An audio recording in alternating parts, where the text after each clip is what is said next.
Siguro, maybe can you give us an idea lang yung tourism, what kind? Because kung wala kayo masyadong structures na sikat doon, katulad ng yun nga, Intramuros or yung National Museum, how would you get people to visit based on arts and crafts and other talents? Ito ma'am, meron kaming debate lately. Ano pa to, mainit na balita pa. So, meron pong lumapit sa akin na leader ng mga vendors.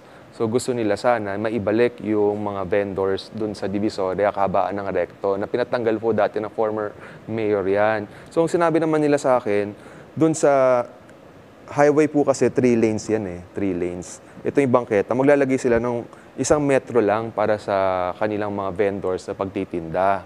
So sabi ko sa kanya, ilan ba ang mga vendors mo? Sa kabuuan daw, in total, it's 5,000 vendors para isara ulit yung Recto, yung Divisoria. Pero ngayon, 1,500 lang para dun sa kahabaan na yan.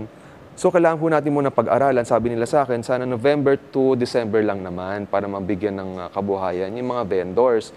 So, ang hirap po mag-decide, pero syempre, kung anong masasabi, wala po akong karapatan magsalita, nasa mayor na ho namin yan at sa mga konsihal.